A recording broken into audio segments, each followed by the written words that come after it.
at a time. Tea time. Yeah, this is tea time. Yeah, making a difference. One cup at a time. Tea time. So be sure to grab your tea, grab a seat, and tune in to Miss Liz. Tea time. Making a difference. One cup at a time. Tea time. Yeah. Tea time.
Well, good morning and welcome to Tea Time. We are back with a new week with some new stories, some new guests who are going to bring a new flavor to the table. We're going to be making a difference today for the next generation with the beautiful Jill Ammon Vanderwood.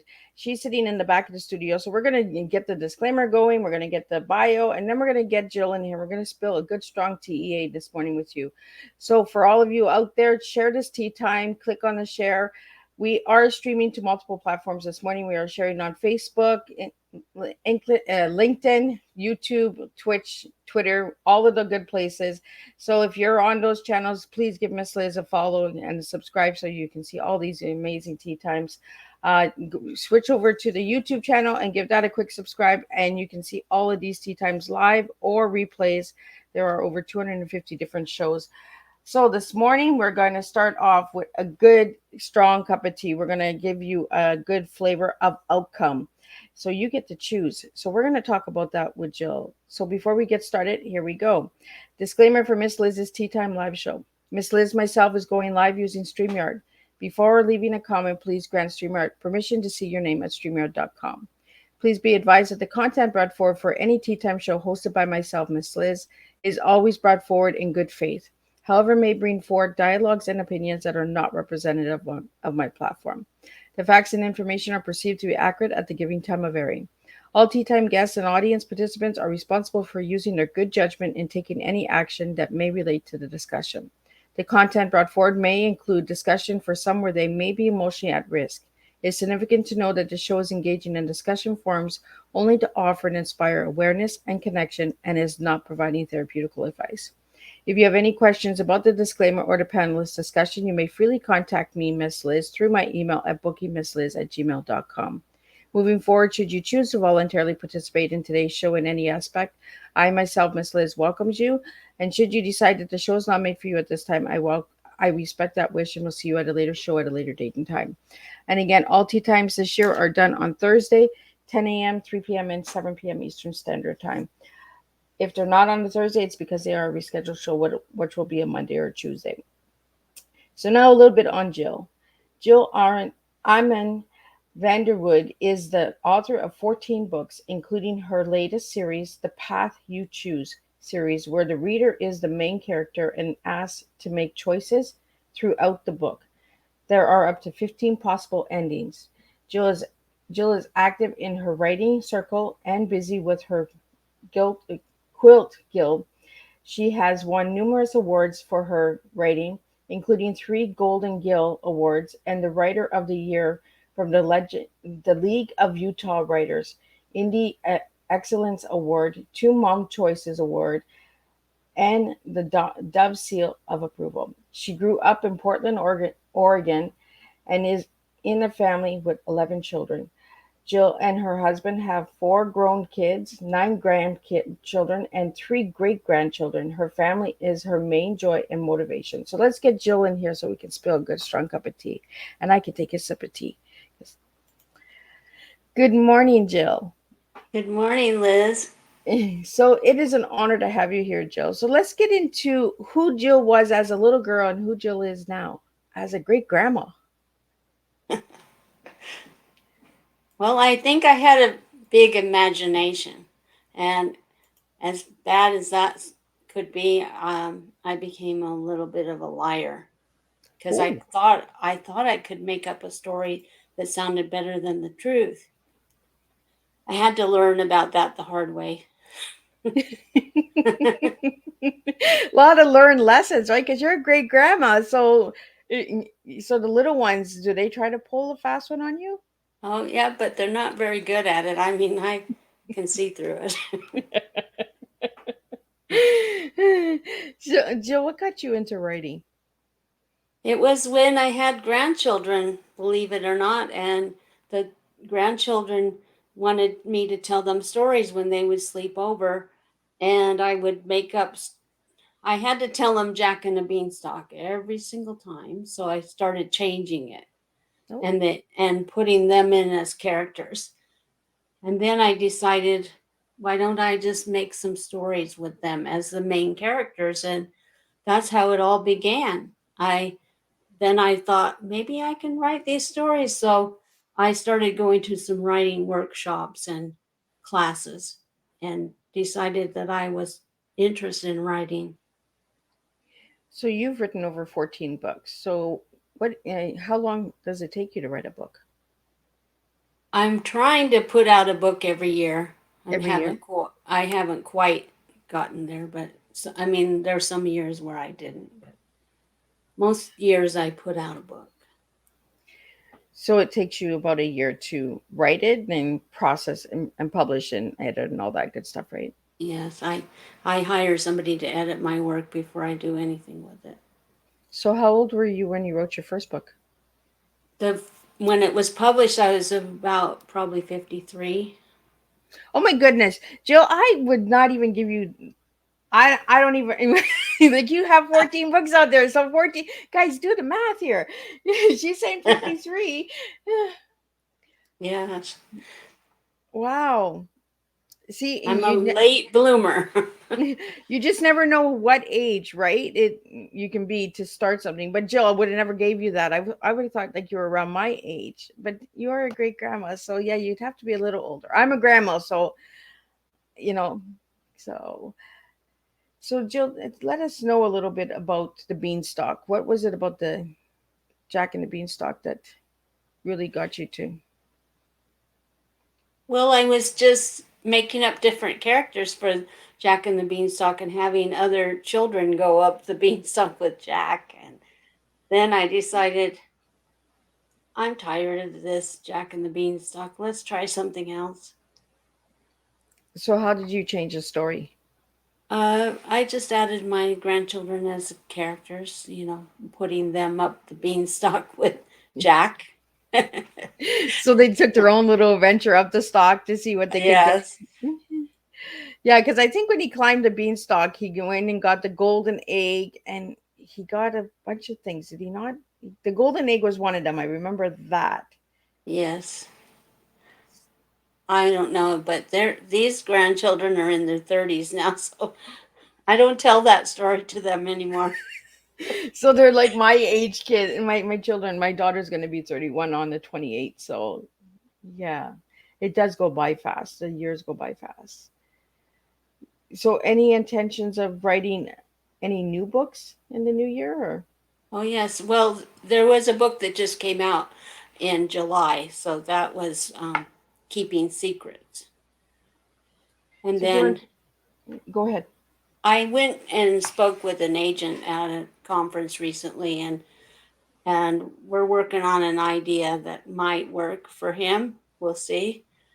And I just want to have characters that have handicaps to be and show their superpowers besides looking at only their handicap. So is that going to be another series of choosing the outcomes, or? No, this will be a different series, but I'm still working on the path you choose as well. But I'm just taking a little step away and then come back. So do you want to tell us a little bit about the path you choose? Because I think it's a really innovative way of getting the reader involved in the story. So could you tell us a little bit about how that became? Well, I always like to read those books with my kids. Well, for one thing, when kids are reluctant readers, when they would read a choose your own adventure type story, then they could um, only read maybe one or two of the endings, and then they would feel like they'd accomplished the whole story. But then you can go back and read more. But I decided to use that concept, only use it for teaching moral lessons. I mean, things that are hard for kids to make choices about. So the first book in that series is called Off Target, and it's a story where, and it's based on true stories that I found in the headlines, but it's not a real story. It's fiction. So in that story, the kids find a gun in the parents' nightstand and it's loaded, and the kid that owns the house, well, took all of his friends up to see this gun, and they all took turns holding it. And then the reader has to decide, do they want to come back the next day and shoot this gun, or do they want to should they tell somebody because this is dangerous? And so that's how the choices start. And some of the choices don't turn out so well. Actually, somebody could get shot, and but I don't have anybody die in the book. But they do realize the consequences, that a gun, it shouldn't be in the hands of children without adult supervision. I'm not against guns. I think that children shouldn't have guns on their Yeah. own.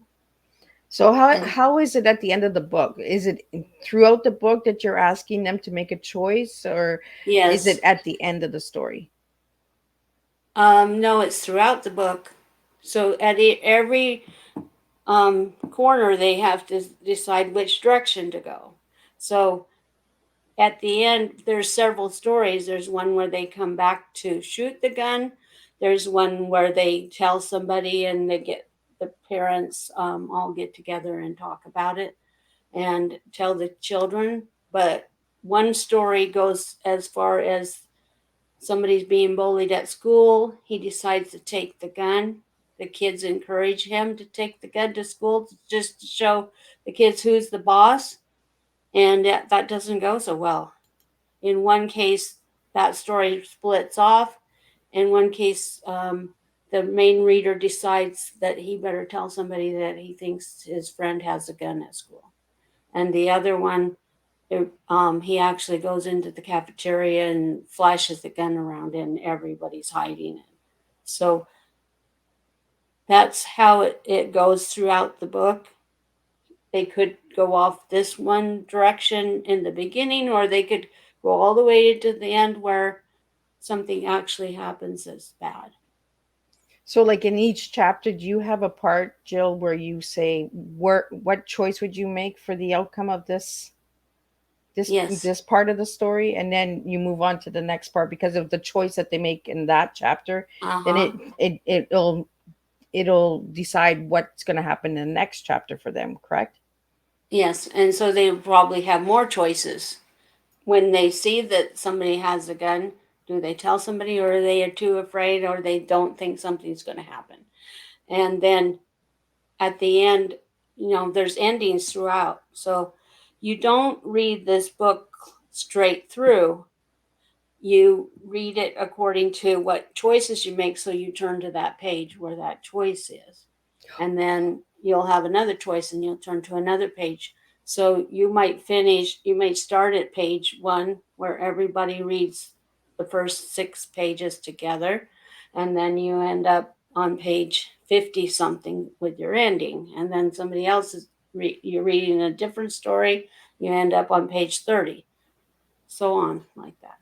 I think that's really cool. I think that's a really, yeah, a good way to open up the mind, right? Because each kid that'll read it will have a different journey, you know, different outcomes. Hmm. I think it's really an incredible way to bring choices, you know, like do you make this choice on the left side or the right side, you know? And then the next kid next to that child reading the book will pick, you know, especially in a classroom when you have a classroom of like 30 kids, they all have Yes. different outcomes, right? So it makes a really good conversation. It brings open conversation of what choice did you make and why did you make that choice, you know? Yes. I, And then if that really like choice it. didn't turn out well, you can go back and read a different one. And you can read it over again, right? Because you, if you want to see a different angle of where the story will take you, if you go left instead of right the next time, it's really good for like book clubs and stuff like that, for good open conversation, right? Like what choice did you make, where did you go, what page did it take you to? Like there's a lot of conversation that can come from that book. Yes. And then I also wanted to use that book in a group setting where you divide it into 14 or 15 groups, how many endings are in the story, and have each group read one part of the story, and then have a spokesperson come at the end. What did your group learn from that? Oh, that's really interesting. So do you have these books in the schools, Jill? I'm working on getting them into schools. Uh, I'm talking about it every chance I get, and I have been to schools, but not with this series. I have a book about bullying, and I have done assemblies with that. So what got you with the title? Because the title's called Off Target. So it's all about guns, the first book. Yes, So I it's think it's about good. I guns. think it's really good awareness as well, because you're bringing awareness to guns. And like you said, you're not against guns. You know, children shouldn't have them. You know, um, you need to be responsible with a gun. First of all, it doesn't matter what your age is, right? Yeah. So I Hmm. think that's really, really good. So then I want to jump into book two. So book two, you have it's on the rocks. So what's that one about? On the rocks is a term that you use in drinking alcohol, Oh, and so this is about underage drinking. Now, there's two books that are very similar: On the Rocks and Cheers. On the Rocks is for boys, from a boy's point of view, because at a younger age you're more influenced by your own gender usually. yeah. And then the Cheers is a girl book. So a lot of the stories are kind of the same and maybe with different twists to them. And then there's some different stories in each book, but some of the pictures are the same. So they're just from a different point of view. So book two is on the rocks. That's for the boys, and then Cheers is for the girls. Yes, about underage drinking. And we've been hearing ads all the time that kids need to make a choice about drinking because some kids are starting to drink as young as 9 years old. And I wanted to target from 9 to 14 year olds with these books because sometimes you have a sibling who is doing something and you want to be just like that older brother or sister. And there's a danger in that. There's a danger for the teenager as well. So Jill, what got you into that topic? I have a lot of experience in my family with alcoholism, and I was married to an alcoholic at one point. I'm not now.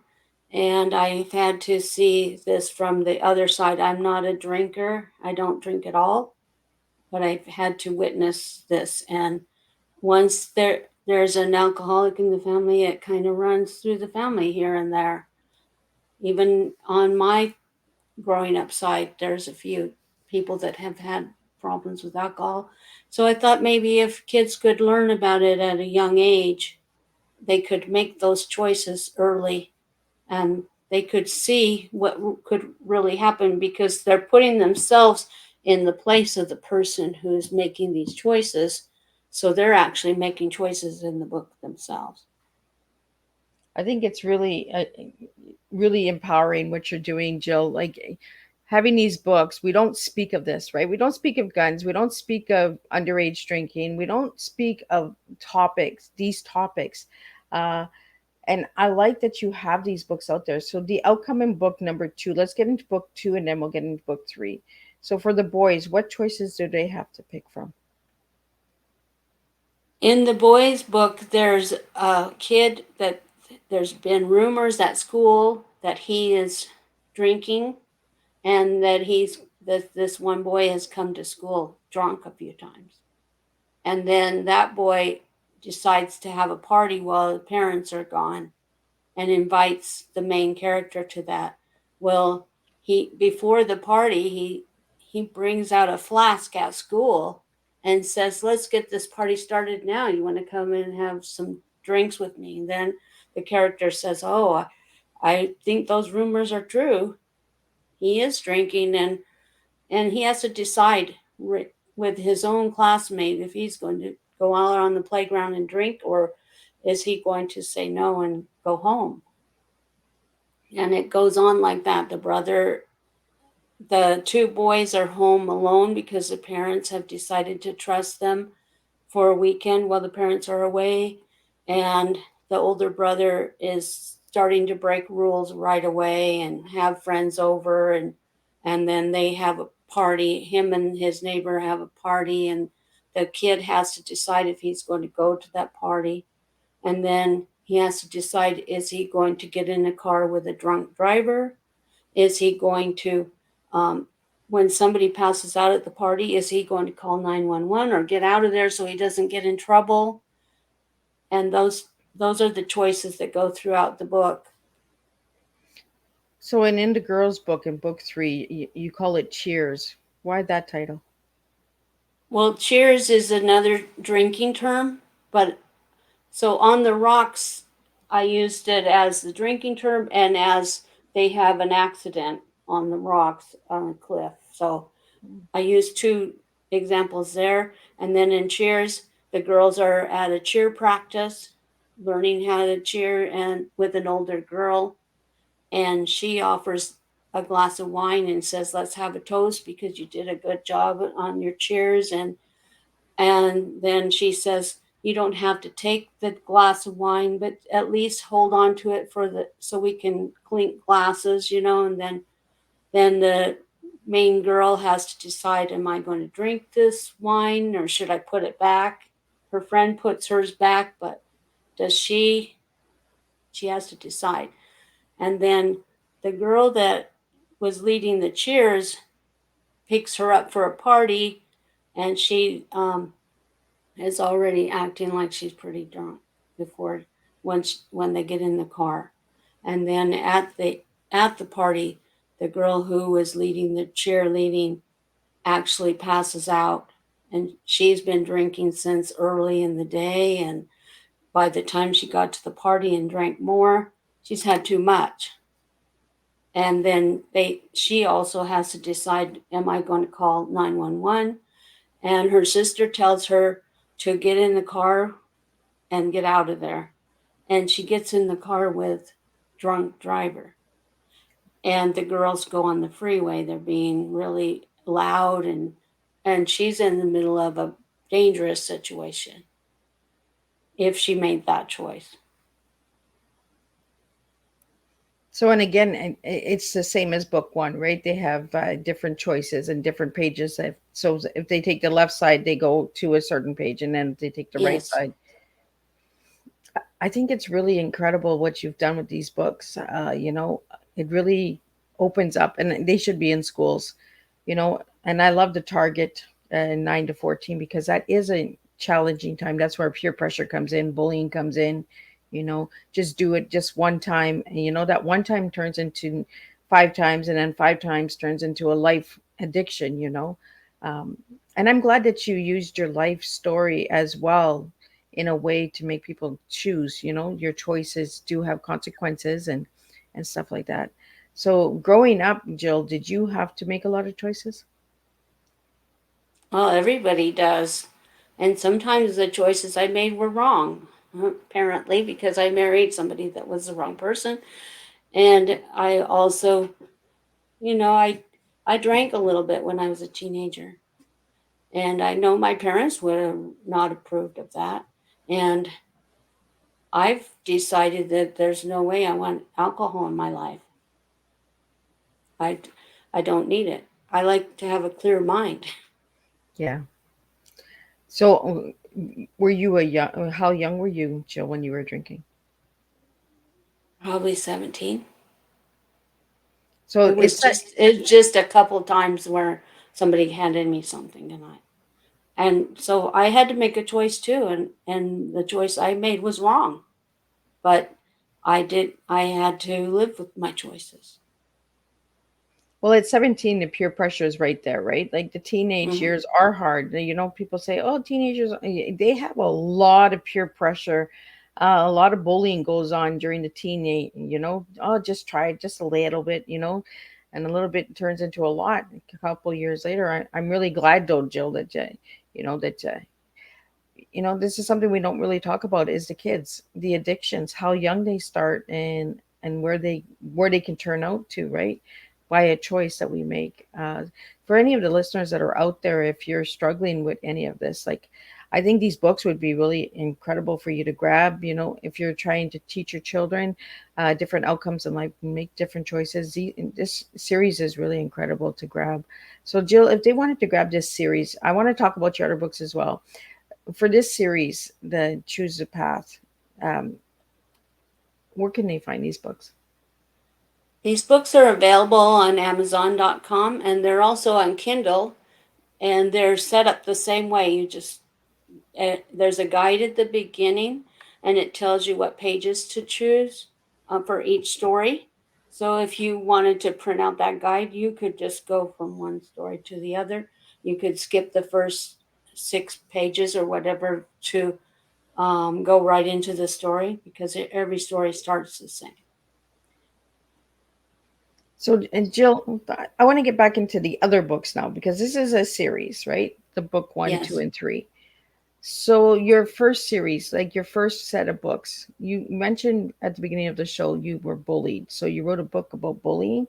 So, is Yes. that based on your life story as well, or is that based on something that happened in your life for somebody that you know that got bullied? Okay, before you go to that, I wanted to remind you that there's 4 books in the Path You Choose Oh, series. oh, And I only have the three. Is there a fourth one? okay, the one that you had up on the screen is called Keeping Secrets, and that came out in July. Okay, yes, that's the one. Yeah, that's your newest release. Yes, that's the one that you had sent me. So sorry about that.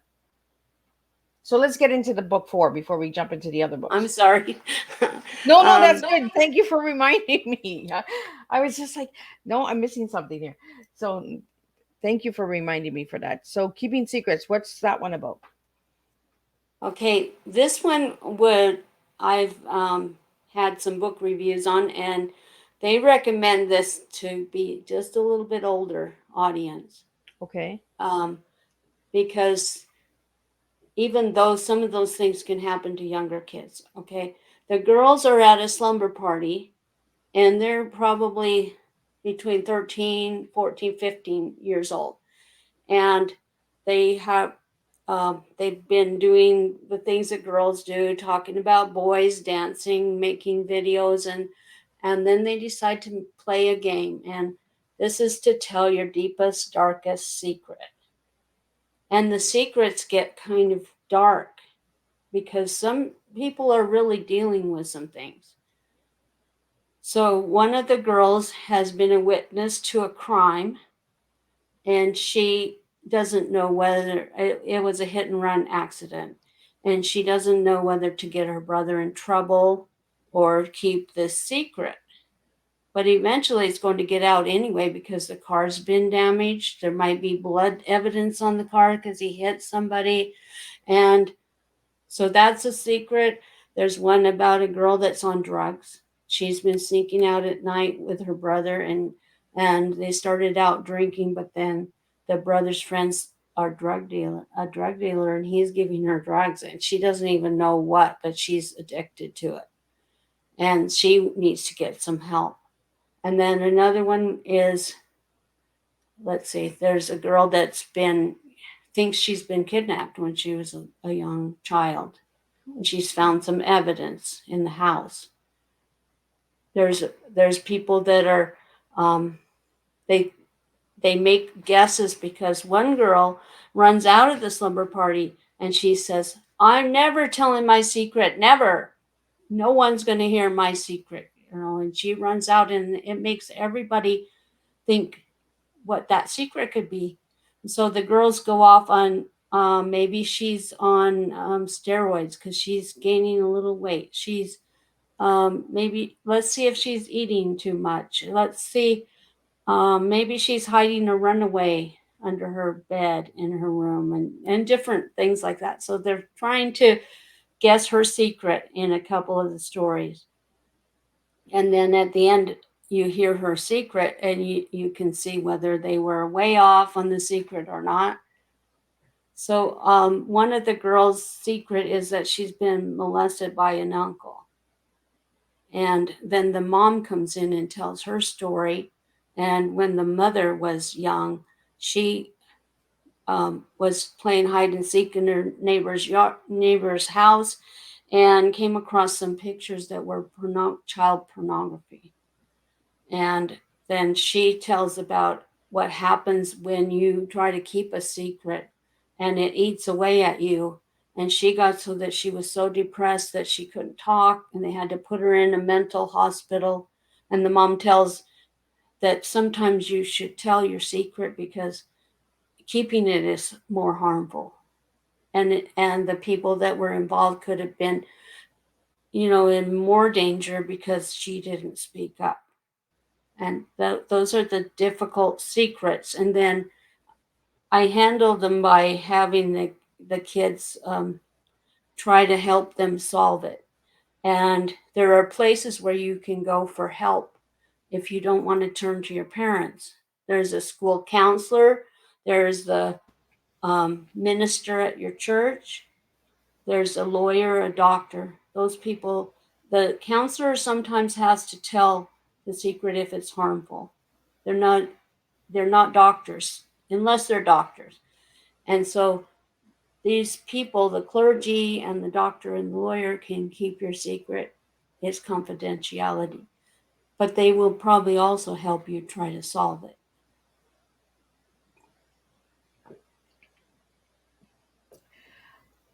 You got me, because trigger warning for everybody out there. Some of the topics that we're talking about are really heavy for anybody that is suffering with addictions or secrets, or um, Jill, I really want to thank you for bringing this series. It was a little trigger for me because it kind of was like you were telling my story. I got pregnant by an uncle who I was molested by, so it kind of just took me back for a few seconds. But I'm sorry. no, it's all good. I'm okay. It's just it was. I felt like you were telling my story, so I was just like, how does she know my story? How does she know my secret? Um, well, it's not a secret because it is in books, but Jill, I think that these books are really incredible.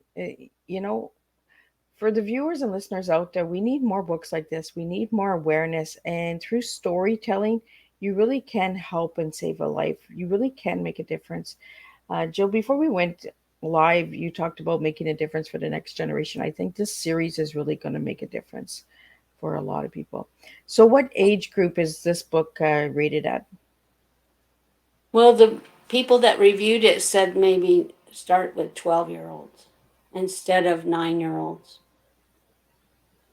So, 12 and up. Because, so I'm thinking maybe, the young adult, the young adult, because by the time they're 18, maybe they have already gone through all this or they're over it. But if they haven't dealt with it, this might be a way that they could help. It could also bring conversations with the parents, or somebody that they trust. For instance, one of the girls, the one that had the biggest secret, she was actually she got with an online predator, and he was much older, but she didn't know it. And when she had to finally tell her secret, she told her older sister. And the sister said, "You do have to tell your mom, though." But at least she got to talk to somebody. So I feel like you need to talk to somebody because you don't want to be buried with these secrets. You could save someone else. For instance, the girl that was being molested, she had younger nieces, and she thought maybe those girls might be suffering with that too. And so by her speaking out, she could stop that before it got any further. So the best thing to do is to find somebody to talk to that you trust and tell your secret. I just talked to a woman who was in her 70s, and when I told her about this book, she was triggered like you, and she said, "I have a secret and I'm going to be buried with it." She said, "I have never told my secret in it." She finally told me a little bit, and it was similar to yours. And she, see, if she would have told that secret, it might have solved the problem sooner, I think. Well, that's the thing, right? Well, back then, when things are happening like this, incest and stuff like that, we didn't speak of it, you know. And I think your series, your book series, is really going to open some doors and some conversations. You know, it's going to save a life because you're giving them these hard topics to pick from. You know, you talked about a lot of serious issues that are happening today in today's world. You know, being kidnapped, being trafficked. Meeting a predator online. The internet is a good resource for education and input, but it's also a dangerous place as well because there are a lot of predators or a lot of people that are using it for wrongdoings. Um, for anybody that's out there and you're suffering, like, grab this series. Like, I really think that this series, keeping secrets, it is going to trigger some of us, but triggers are good because if you know your triggers, then that means you're healing. It means that you're working on stuff. Um, and there was so much of that back 20, 30 years ago where we didn't speak of it. We kept those secrets. And even today, we're keeping those secrets. But we need to start having that conversation and saying, you know what, it's okay to speak, it's okay to share. And this is why I do tea time, is so that we can share, so we can heal. You're bringing a lot of topics to the table where people can have that discussion. And I think it's really deeply important. If any of the schools and universities are listening to this tea time, or will check it on the replay, see if you can get the series into your classrooms and have you know, I think it would be good for book reports as well. Why people choose the outcomes that they choose, and that. Jill, I really want to thank you again for sharing this series with my listeners out there. This tea time is really going to be important, so let's get it out there. Let's share it. Let's get that information out there. Um, but it sounds like you took your personal life and turned it into storytelling. It's like Jack and the Beanstalk. You got tired of reading about Jack, so you put your children in and your grandchildren in, and that's what we have to do sometimes, right? Is we have to use our stories to make stories so that other people can heal and open up those wounds and stop keeping secrets. I love the titles. I was not aware of any of these stories, Jill, prior, and I think it's really incredible that I'm learning what these books are about live with you at this moment, because I thought it was completely different stories. Like, so thank you for that. It's I, completely different. I usually do my homework, but I guess I didn't dig enough. Like, just the titles, on target. I was just like, okay, so there's a target practice or something, like my mind went with the titles. It didn't go into any of these issues and topics that we're dealing with today in today's world, you know. And we've been dealing with them for generations, like centuries, Um, Addiction has been for centuries. Bullying has been forever. I don't know when it started and when it's going to end. Let's hope it ends soon. So let's get into the bullying book. I want to do a little bit about that because I do a lot of tea times on bullying and prevention of bullying. So was that something that you dealt with as a child? It is. Uh, I put my story in there first, but this book is anthology. So there are about 42 different people who contributed stories about bullying, and each one of them, after they tell their story, they told how they became strong and how they what they did to overcome this in the way that they did. And one of my granddaughters was being bullied at school, and I was reading to her class at school, and she um, came in. She wouldn't come in the classroom, and I went out in the hall and talked to her. And she said all the kids were bullying her, and she was crying. And I didn't see the teacher handling it, so I decided that since she wanted me to write about bullying, I was going to do that. And so my story's in there, several of my family members, and then I also interviewed a man who was a NBA All-Star basketball player. And he almost didn't become a basketball player because he was being bullied in the locker room, and told his story and how the coach blackened the windows and let him practice without anybody watching him.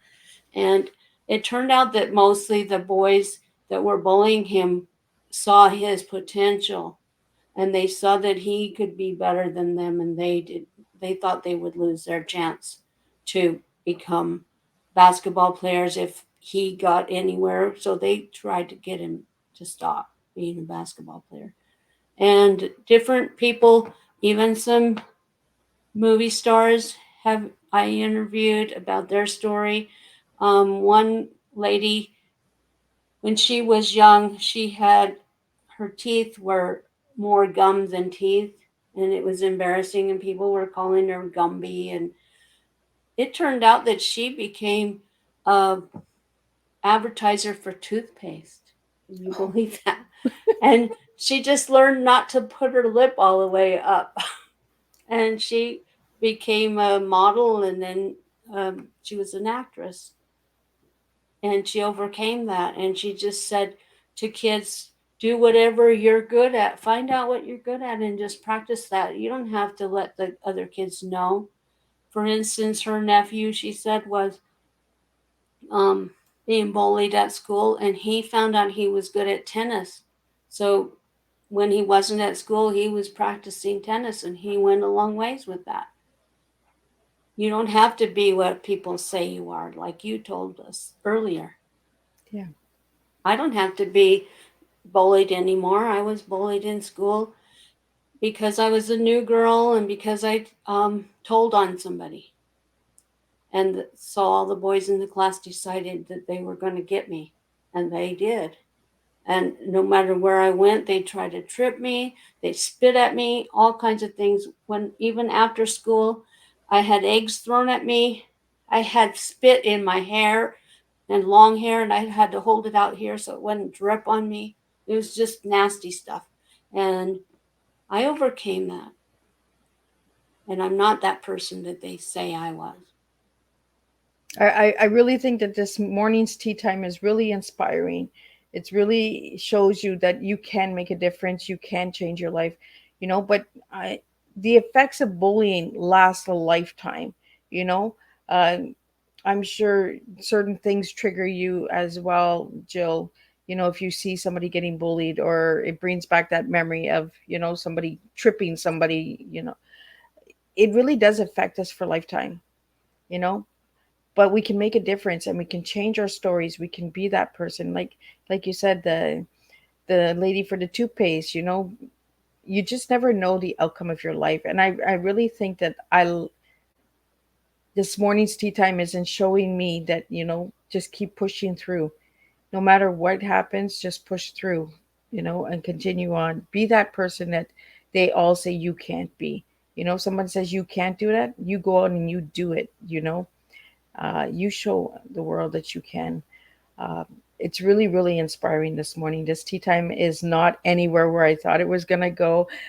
So thank you so much, Jill, for it, because I think we need these heavier tea times sometimes. We need a good, strong cup of tea, and we need to get these topics out there. So I want to talk about your T before we wrap up because we're getting there. Uh, if I give you the letter TEA, what three words are you going to give me this morning?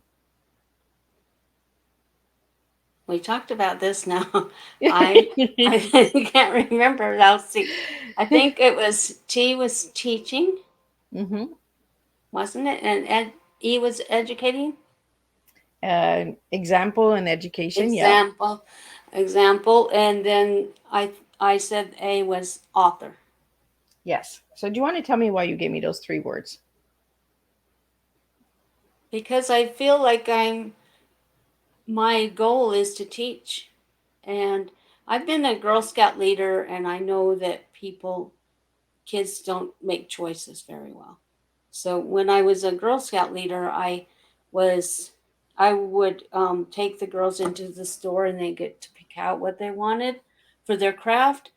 They couldn't make that choice. There were too many. So I learned that you have to just give them a few choices. So I would get three things and they can choose pretty well when there's only three, but if you give them too many, Yeah. they can't. So in my books, I just do a few choices. And I've just been around children my whole life. I'm the third child out of 11. And then I had four children of my own, and then nine grandchildren, and the three great. So I've always been around children, and I'm always an advocate for children. I want them to have their best life. So teaching is what I'm doing. So, and for the word E, for the letter E, you gave me example and education. I knew education was going to come from you because we talked about that before we went live, how important education is. Uh, so, what's the example? You can't expect someone to do something that say you're doing something that's not right. You can't expect them to learn not to do it by you. But sometimes they do. Say parents that smoke, a lot of times the kids will say, "Oh, there's no way I'm going to smoke." So example does work sometimes the opposite, but usually you have to be the example for the right way. So, and I want to get into your A. Your A is author. So, you want to share a little bit about that? Well, I went through school like everyone else and some college, and I raised my children, and I wasn't an author. I didn't know. Nobody told me you're very good at this. In fact, I failed typing in school, which is keyboard, because I was absent. I was sick and I was absent, missed too much, and I couldn't catch up. So, and I had to use keyboard. Had to learn that as an older person. It's being an author has changed me, and hopefully it'll help change others in a good way. After being bullied, I made a vow to myself that I would never speak up. I would never do anything that would call attention to me because I didn't want to be bullied again. And that lasted until I became a writer in my 50s. So, and now I'm speaking and I'm not afraid of it anymore. I love that you're a speaker as well, Jill, because I think we need more speakers like you out there, who bring the content because you have the books as well. So, but you can give that as an example of here's the books. But when you're speaking to a class or to a group of people, what is the topic that you're usually speaking on? Well, I usually, when I'm invited to a classroom, it's usually a teacher that I've been going to for years. And I usually bring my first books, the Through the Rug series, and the kids will write stories about it. Like there's a grandma that's doing crazy things, and the grandma they will have the kids write, "Does your grandma do crazy things?" And sometimes it's a real story and sometimes it's a made up story. It gets them thinking and their imagination going. So most of the time it's my fiction books that I'm talking to kids. I like to go to my grandchildren's classes. I want them to have that experience of having their grandma reading her own books to their class, and I've done a lot of that. I've also done school assemblies about my book, which we didn't talk about, What's It Like Living Green, and I've also done um, assemblies about drugs and alcohol, and I've also done assemblies about bullying. I think it's really important. You're bringing so many good topics and issues that everyone is affected by, you know. Uh, what's it like living green? I'm going to guess that that's like living the clean life, like climate change and recycling. Is that what that one's about? Well, that one is about mostly there's stories of kids who have done things like starting their own recycling business. There's a boy who built his organization is called Ryan's Well, and he built clean water wells in Africa. And they're just kids that did things. That one started saving the rainforest organization. So there were others, but it's not in my mind right now.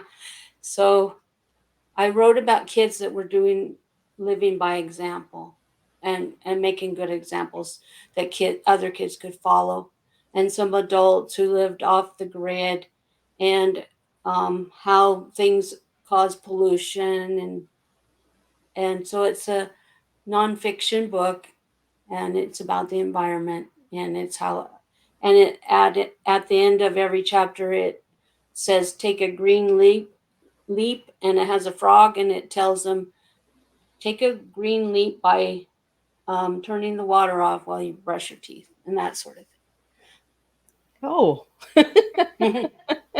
I kind of like that, and that's good for me because I'm that one that likes to run the water when I'm brushing my teeth, so I should turn my water off. Well, that's really so. Jill, you also have a book club, so how can people get into the book club? Well, on my website it says join the book club. It just gives you a free ebook of Through the Rug.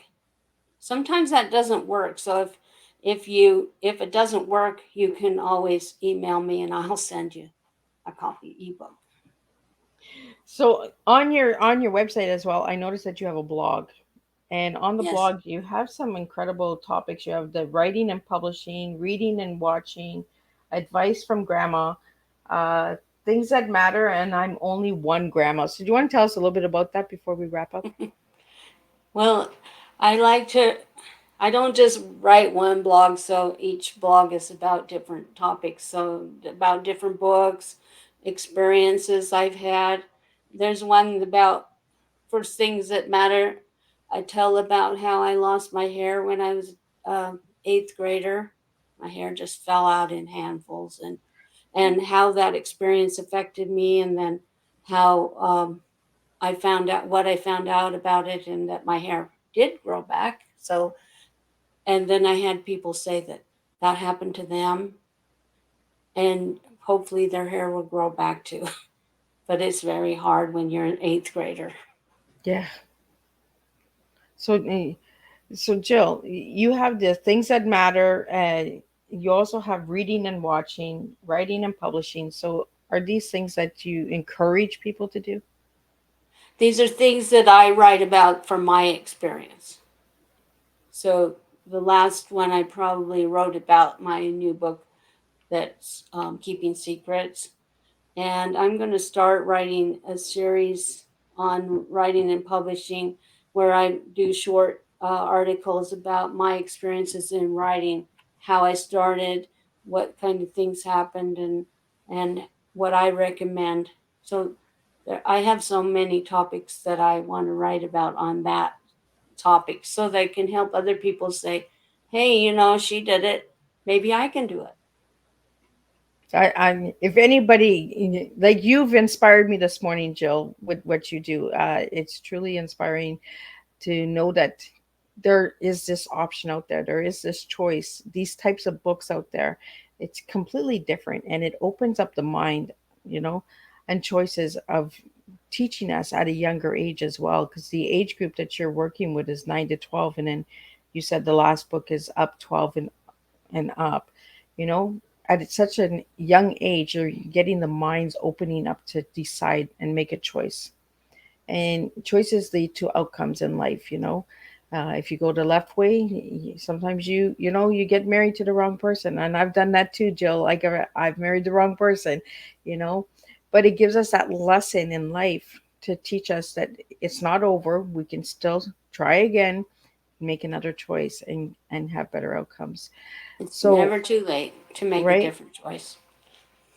So Jill, I asked you to describe yourself in one word, and you gave me the word persistent. Why that word? Because if something doesn't work, I tried a different direction.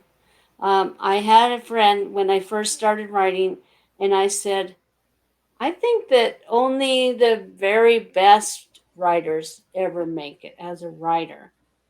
And she said to me, or the most persistent. And that's stuck with me the whole time. Well, that's You don't, cool. I like that word because persistent means that you never give up, right? mhm. But you're also letting people know that, you know what, you still have that. And all of us writers, I'm a writer myself, we have this imposter syndrome where we think we're somebody else can be better, right? Somebody else can do it better until we write our own stuff. And do you read any of the books that you write, Jill, or is that Of something that course, you don't? you have to reread your book tons of times before you publish it. And then the publisher gives it back to you, and then you reread it again. You're looking for errors, you're looking for, I really meant to say this. So you're reading them all the time. And then there's, since I'm writing about so many different topics, if somebody says they were going to interview me about what's it like living green, like what just came up, I will often go back through my book because it's been a while since I wrote it and refresh my mind on it. So Jill, what message would you like to give to the audience this morning? I'm not sure whether to give a message about writing or about reading. Um, Whatever feels in your heart, what message would you like us to hear this morning from you?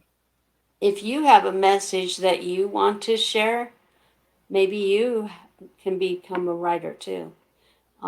Maybe you can become a speaker. Maybe you can get your message out there just like I did. I really want to thank you, Jill. I've learned so much this morning. I did not know that this tea time was going this way. I do my homework, but I didn't do enough of my homework. And I really want to thank you for sharing and going live with me and bringing the topics to the table. For anybody that might be living with secrets or addictions or, you know, topics that we spoke of this morning, if you need help, reach out to your local services in your community, in your country. There are hotlines all over. If you need to speak to anybody and you would like to reach out to Jill or myself, you're more than welcome to. Um, I want to thank the listening audience out there for joining me this morning and your comments and all of that. I've seen them. I really appreciate them as well. Uh, Jill, you have a lot of thank you. You inspired me. Uh, Motivational uh, tea time, really empowering tea time, Miss Liz. Thank you.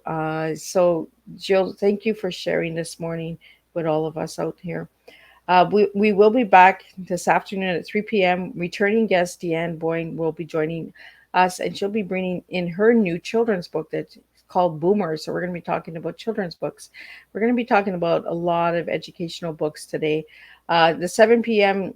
Tea time has been canceled and will not be rescheduled due to personal reasons for that guest, which I respect and wish him well. And who knows, maybe in the future he might be back, but as of now, he will not be on tea time. Um, I want to thank everybody for sharing these tea times and getting them out there. Um, Word of mouth goes a long way.